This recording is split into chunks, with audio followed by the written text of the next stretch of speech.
আলাইকুম, স্বাগতম সবাইকে। আজকে আমাদের ভিডিও টপিক হচ্ছে সলিডওয়ার্কস এবং মাস্টার ক্যামের মাধ্যমে ডিজাইন এবং মেশিনিংয়ের প্রাথমিক ধারণা। আপনি যদি ক্যাড বা সিএনসি নিয়ে কাজ করেন বা শিখতে চান, তাহলে এই ভিডিওটি আসলে আপনার জন্য। তো চলুন কথা না বাড়িয়ে কাজ শুরু করি। আমরা আজকে এই ড্রয়িংটি করব। এই ড্রয়িংটি সলিডওয়ার্কসে সম্পন্ন করব। কিভাবে করতে হয় সেটা পার্ট বাই পার্ট আপনাকে দেখাবো, এবং পরে এটিকে মাস্টার ক্যামে ইম্পোর্ট করে আমরা মেশিনিং প্রক্রিয়া কীভাবে সম্পন্ন করে, কীভাবে টুলপাথ জেনারেট করে এবং কীভাবে প্রোগ্রাম জেনারেট করে সেটা শিখব। তো এখন আমরা এখান থেকে চলে যাব নিউয়ে, ফাইল নিউ থেকে পার্ট। ওকে, এরপর আমরা একটা জিনিস লক্ষ্য করব যে এখানে নিচে আমাদের এটা এমএমজিএসে আছে কিনা। অনেকের ডিফল্টে অনেক রকম সেটিং থাকতে পারে। তো শুরুতে এটা আমরা এমএমজিএসে নিয়ে আসবো। তারপর প্লেন সিলেক্ট করে এই প্লেনে আমরা ড্রয়িং করব। এখানে আমি টপ প্লেন নিচ্ছি। এখানে একটা রেক্টেঙ্গেল নিলাম, রেক্টেঙ্গেল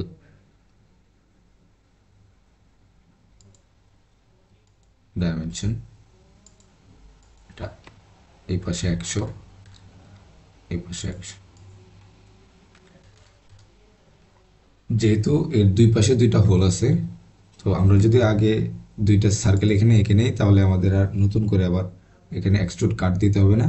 সরাসরি আমরা যদি ফিচার্স থেকে এক্সট্রুড বস দিই, তাহলে আমাদের দুই কাজ একসাথে হয়ে যাবে। তো এখান থেকে আমি দুইটা সার্কেল নিয়ে নিই, একদমই সেন্টার লাইন বরাবর রাখবো, যেন আমার একবার ডাইমেনশন দিলে হয়ে যায়। ওকে, তো এই সার্কেলের ডাইমেনশন হচ্ছে 5 ডায়ামিটার। এখানে 5 দিলাম, এটাও 5 করে দিলাম। তারপরে এটার ডাইমেনশন দেওয়া আছে এই পাশ থেকে আর এই পাশ থেকে টোটাল 25। তো আমি যদি এখান থেকে এখানে 25 দিয়ে দিই, 25 মিলিমিটার, তাহলে অটোমেটিক এই পাশ থেকে 25 হয়ে যাবে। আর 25 হয়ে গেছে। সো আমার আর ডাবল করে দেওয়া লাগতেছে না। এই পাশেও সেম করবো, ডায়ামিটার সরি লেন্থ 25। তো এই দিক থেকেও 25 হয়ে গেছে অলরেডি। তারপর এটাকে আমরা ফিচার্সে গিয়ে এক্সট্রুড বস বেস করে দেবো। টোটাল লেন্থ থিকনেস দিব 10 মিলিমিটার, এখানে অলরেডি দেওয়া আছে, তো আর চেঞ্জ করলাম না। ওকে, তারপরে এখন আমরা এখানে একটা স্লট এবং একটা সার্কেল আঁকবো। তো এখানে সার্কেলের ডায়া দেওয়া আছে 45। তো এখানে একটা সার্কেল লিখে নিই, আবার এখানে একটা স্লট এখানে স্লট এটা হবে 45 ডিগ্রি অ্যাঙ্গেলে। তো অনেকের হয়তো এটা 45 ডিগ্রি অ্যাঙ্গেলে আনতে সমস্যা হতে পারে। যদি সমস্যা হয় তাহলে আপনারা একটা কাজ করতে পারেন, এখান থেকে সেন্টার লাইন নিয়ে এখান থেকে এই কর্নার বরাবর বসিয়ে দেবেন। তাহলে আপনার 45 ডিগ্রি নিয়ে চিন্তা করতে হবে না। তারপরে স্লটে যাবেন, এটা ক্লিক করবেন। এটা ক্লিক করলে কী হবে, আপনি এক্সের মান দিলে হয়ে যাবে, তাহলে আপনার সেন্টার পয়েন্টটা ঠিক থাকবে। তো এই সেন্টার লাইন বরাবর দিলাম, একটা স্লটে গিয়ে দিলাম। তারপরে এখন আমাদের ডাইমেনশন দেওয়ার পালা। সার্কেলের ডায়ামিটার হচ্ছে 45, এবং এখানে দেওয়া আছে স্লটের এই মাথা থেকে সেন্টার পয়েন্ট পর্যন্ত 50 মিলিমিটার। সো আমরা এই কর্নার এই মাথা থেকে এই পয়েন্ট এবং সেন্টার পয়েন্ট সিলেক্ট করলে এখানে আমি 50 মান দিলে আমার এটা হয়ে যাচ্ছে। তো এই স্লটের আবার এখানে রেডিয়াস দিয়ে আছে 7, 7 রেডিয়াসের একটা স্লটটা হয়ে গেছে। এখন আমরা কি করব, ভিতরের এই অংশগুলো ট্রিম করে দেব। ট্রিম করতে আমরা ট্রিম এন্টিটিসে যাব, পাওয়ার ট্রিম, তারপরে ক্লিক করে ধরে রেখে কেটে দেবো। এটা ওকে দিয়ে দেবো, সমস্যা নেই, এভাবে কেটে দেব। তারপরে এখানে আমাদের এই 4টা অংশে আবার ফিলেট আছে 10 করে। তো এই ফিলেট দেওয়ার জন্য আমরা এখানে ফিলেটে যাব, সিলেক্ট করা আছে, তো এই জন্য আর আমরা নতুন করে মান দিচ্ছি না। এটা এখান থেকে ড্র্যাগ করে এভাবে সিলেক্ট করে দিলে 4টা একসাথে নিয়ে নেবে। ওকে, ওকে, তারপর আমরা যাব ফিচার্সে, এক্সট্রুড কাট। এটা আমি 1 মিলিমিটার কাট দেব। তো ডাউন সাইডে এই যে অ্যারোটা ডাউন সাইডে আছে, তো 1 মিলিমিটার কাট। ওকে, এখানে আমার 1 মিলিমিটার কাট হয়ে গেছে। এখন এটাকে আমরা মাস্টার ক্যামে যেন ইম্পোর্ট করতে পারি সেভাবে একটা ফরম্যাটে সেভ করব। সেভ করতে আমরা এখানে প্যারাসলিড এক্সটিতে সেভ করব।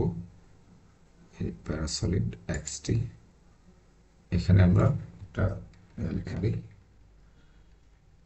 এখানে পকেট মিলিং লিখে দিই, পকেট মিলিং, ওকে, অলওয়েজ। সলিডওয়ার্কসে ড্রয়িং করার পর এখন আমরা মাস্টার ক্যামে চলে আসছি। মাস্টার ক্যাম এখান থেকে ফাইল থেকে ওপেন যাব। ওপেনে গিয়ে এখানে ফাইল টাইপসে আমরা প্যারাসলিড সিলেক্ট করব। তারপরে আমার জবটা যেখানে সেভ করছিলাম সেখান থেকে নিয়ে আসবো। আমরা এটা পকেট মিলিং নাম দিয়ে সেভ করছিলাম, পকেট মিলিং, ওকে। আমাদের জবটা এখানে চলে আসছে, তো এটা আমরা এখান থেকে শেডেড করে দেব। শেডেড অরিজিন চলে আসছে। এখন আমরা এটাকে টপ ভিউ নিয়ে যাব। টপ ভিউ নিতে এখানে প্রথমে রাইট ভিউতে যাব। রাইট ভিউ গিয়ে জবটা সিলেক্ট করব, সিলেক্ট করে রোটেট করে দেব। রোটেট করার জন্য এখানে আমরা কপি দেবো না, কপি থেকে মুভে আনবো, কারণ আমরা এটার আরেকটা কপি করতে যাচ্ছি না। এটা যদি কপি করি তাহলে 2টা কপি থেকে যাবে। তো মুভ থেকে 90 ডিগ্রি অ্যাঙ্গেলে ঘুরাই দিলে এটা আমাদের টপ প্ল্যানে চলে আসবে। টপ প্ল্যানে চলে আসছে, এটা আইসোমেট্রিক ভিউ রাখলাম। আইসোমেট্রিক ভিউ থেকে এখন আমরা যদি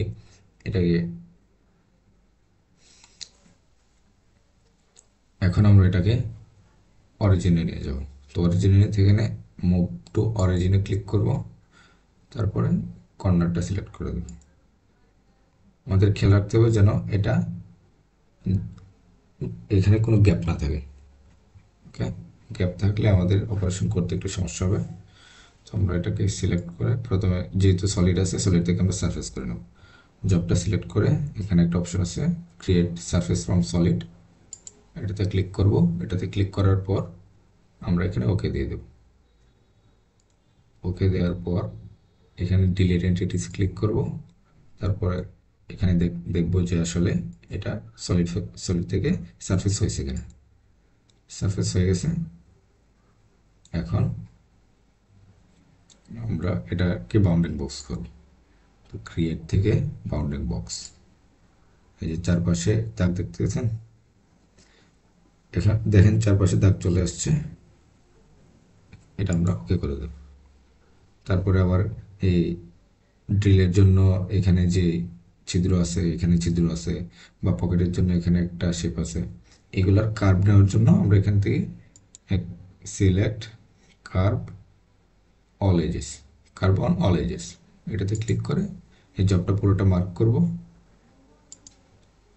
ওকে করে দেব। এই যে আমাদের কার্ভ নিয়ে নিছে, এখানে 2টা হোল আছে, হোল আর পকেটের এইটা, তারপর এটা ওকে করে দেব। তারপর আমরা কোন মেশিনে কাজ করব সেটা নির্ধারণ করতে এখানে মেশিন ট্যাপে যাব। মেশিন ট্যাপ, এখানে মেল, এটা ডেফল্ট করে দেব। ডেফল্ট করে দিলে এটা এখানে চলে আসবে। এখানে চলে আসার পর আমরা এখান থেকে প্রপার্টিস এখানে ক্লিক করে স্টক সেটআপটা করে নেব। স্টক সেটআপটা হচ্ছে আমার ওয়ার্কপিসের যে স্টক, এটা সেটআপ করা, এটার আসলে যে সাইজ, র মেটেরিয়াল যেটা আছে সেটার সাইজটা নির্ধারণ করা। তো এটা করতে এখানে আমরা যদি অল এন্টিটিস দেই তাহলে এই যে এক্স, ওয়াই এবং জেড, এই 3টা অ্যাক্সিসের যে মান আছে এই মানগুলো চলে আসবে। অল এন্টিটিস ডিসপ্লেটা তুলে দেবো, নয়তো এই যে এখানে যেমন লাল দাগ দেখাচ্ছে এই লাল দাগটা আমার যাবে, এটা আমি দেখতে চাই না, তো ডিসপ্লে তুলে দেবো, ওকে। তারপরে আমরা যে ধরনের অপারেশন করতে চাই, এখানে আমরা একটা পকেট কাটবো এবং 2টা ড্রিল আছে, ড্রিল করব। তো শুরুতে আমরা পকেটটা শুরু করি। এখানে মিলিং টুল অপারেশন, সারফেস রাফ থেকে পকেটে যাব।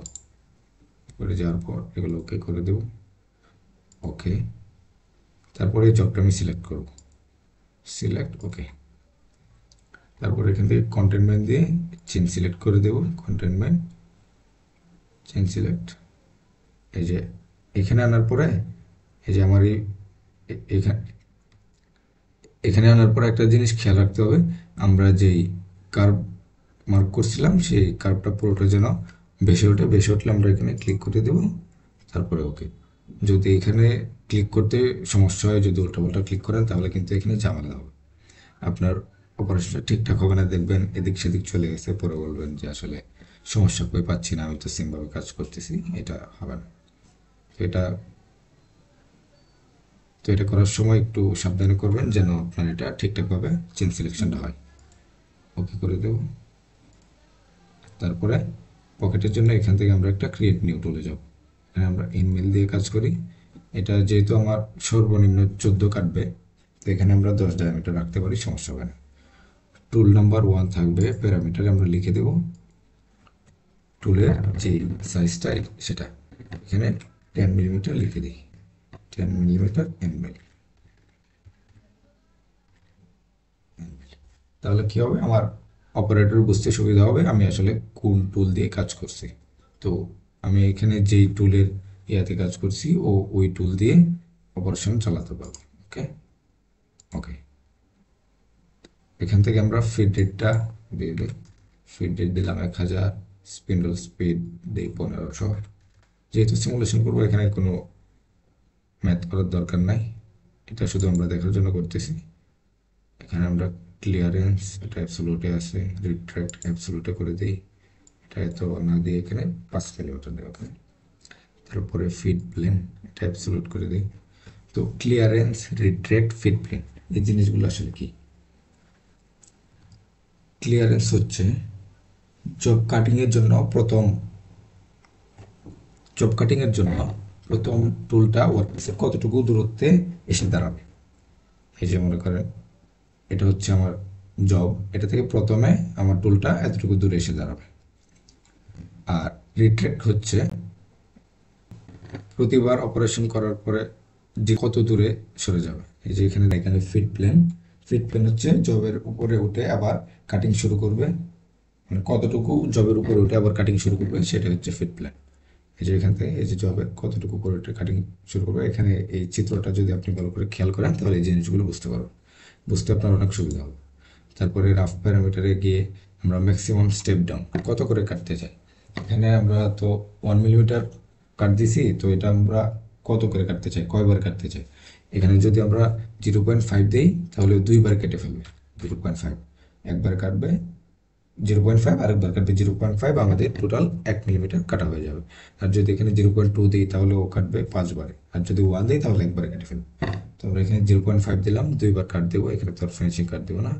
তারপরে এন্ট্রি অপশন থেকে এন্ট্রি হেলিক্স অন করে দেবো, এখান থেকে র্যাম্পে গিয়ে প্লান্স থেকে স্কিপ এবং প্লান্স রেট থেকে ফিড রেট করে দেবো। তারপর ওকে, এখানের কাজ নাই। তারপরে কাট ডেপথ অ্যাবসোলুট করে দেবো। তারপরে ম্যাক্সিমাম ডেপথ কতটুকু হবে সেটা নির্ধারণ করব। তো এটা আপনি ম্যানুয়ালিও নির্ধারণ করে দিতে পারেন যদি আপনার এটা জানা থাকে। এছাড়া আপনি এখানে রাইট ক্লিক করে জেড জেড কোঅর্ডিনেট অফ এ পয়েন্টে ক্লিক করলে এখান থেকে এন্ড পয়েন্ট সিলেক্ট করবেন। তারপরে যেখানে আপনার অপারেশন হবে সেখানে সর্বনিম্ন যে তলটা আছে এই তলে একটা ক্লিক করবেন, তাহলে দেখবেন এখানে আপনার চলে আসছে যে আসলে ও কতটুকু দূরে। এটা জানা থাকলে আপনি ম্যানুয়ালিও দিয়ে দিতে পারেন, আর যদি না জানা থাকে অন্য কেউ ড্রয়িং করে দেয় তাহলে এটা এভাবে আপনি নির্ণয় করতে পারেন। ওকে করে দেব। গ্যাপ সেটিংস থেকে অপটিমাইজ কাট অর্ডার করে দেব। অপটিমাইজ কাট অর্ডার করলে কি হয় যে আমার টুলের যে ট্রাভেলটা করবে, যে পথে ট্রাভেল করবে সেই পথটা রিডিউস করে কমায় আনবে, আবার মেশিনিং এফিসিয়েন্সিগুলো বৃদ্ধি করবে, অনেক ধরনের কাজ আছে। ওকে, তারপরে পকেট প্যারামিটার্স কীভাবে কাটবে, কোন দিকে করে প্যারালাল স্পাইরাল দিয়ে কাটাতে পারি, কনস্ট্যান্ট ওভারল্যাপ স্পাইরাল দিয়ে কাটাতে পারি, এটা আপনার ইচ্ছা, আপনার যেটা সুবিধা সেটা দিতে পারে। আমি প্যারালাল স্পাইরালে রাখলাম, আর এখানে স্টেপ ওভার পার্সেন্টেজ আমি এখানে 60 করে দিই।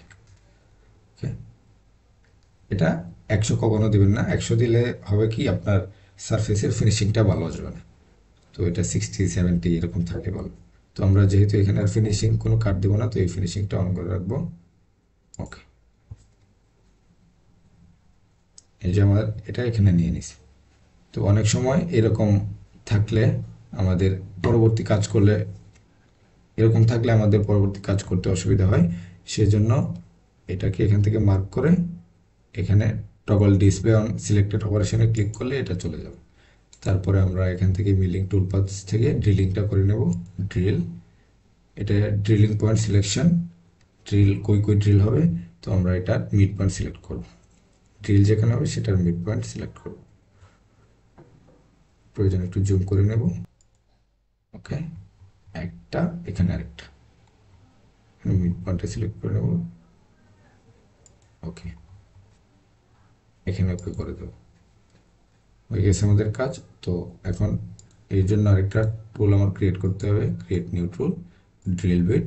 তো যেহেতু এখানে আমি 5 ডায়ামিটার একটা সার্কেল আঁকছিলাম, তো এখানে 5 ডায়ামিটার একটা টুল বিট দিই, আর ফ্লুটটা একটু বাড়াই দিই, একটু লম্বা থাকুক, আর এখানে টুল নাম্বারটা 1 করে দিই।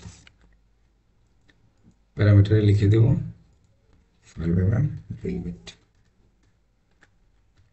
5 mm drill. Okay okay okay, এখানে ফিড রেট দিই 600, ড্রিলে মোটামুটি একটু কমই লাগে, আর এখানে স্পিন্ডল স্পিড দিয়ে 1000। ওকে, এখানে আর কোনো কাজ নাই, এখানে আমরা কমেন্টে চালিয়ে লিখে দিতে পারি ড্রিলিং। তারপরে এখানে হোল্ডারের কোনো কাজ নাই, কাট প্যারামিটার, এটা আমরা প্যাক ড্রিল দিই, কত করে কাটবো, এটা যেহেতু 10 কাটবে টোটাল, তো আমরা এখানে 1 করে দিতে পারি। 1 করে কেটে ও আবার রিট্রাক্ট করবে, আবার কাটবে, আবার রিট্রাক্ট করবে, এরকম। তারপরে লিঙ্কিং প্যারামিটার থেকে ক্লিয়ারেন্স অ্যাবসোলুট থাকবে এটা, তারপরে রিট্রাক্ট, এটা অ্যাবসোলুট, এটা 5 করে দিই, এত বেশি রিট্রাক্টের প্রয়োজন নাই। টপ অফ স্টক, এটা অ্যাবসোলুট, ডেপথ, এটা অ্যাবসোলুট। তো ডেপথটা কত হবে, এটা আপনি এখান থেকে জেড জেড কোঅর্ডিনেট পয়েন্ট থেকে করতে পারেন, এখানে ডেপথেও সিলেক্ট করতে পারেন। তো এটা আপনি নিচের যে অংশ আছে সেটা কতটুকু, সেটা এভাবে সিলেক্ট করতে পারেন।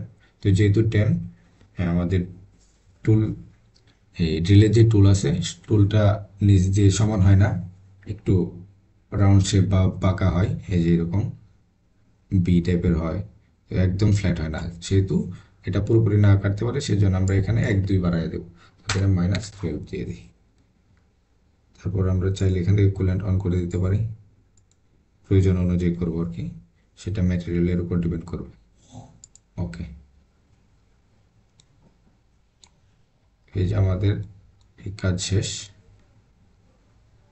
এখন আমরা এটা দেখি, সিমুলেট করি যে আসলে আমার প্রোগ্রামটা কিভাবে চলবে।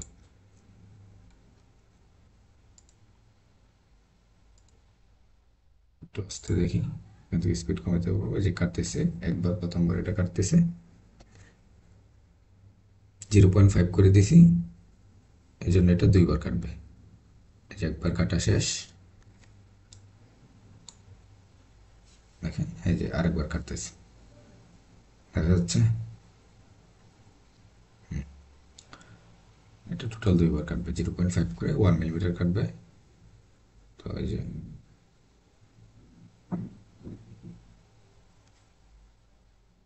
স্টপ করে রাখি। এখন আমার ইয়া পকেট কাটা শেষ, এখন আমরা চাইলে ড্রিলিং দেখতে পারি। ড্রিলিংয়ের জন্য ওকে দেব, এই যে ড্রিল, হ্যাঁ, এই ড্রিল ঠিকঠাক হয়ে গেছে। ওকে, এইভাবে আমরা করব। তো আজকের মতো এই পর্যন্তই, সবাই ভালো থাকবেন, সুস্থ থাকবেন, আল্লাহ হাফিজ, আসসালামু আলাইকুম।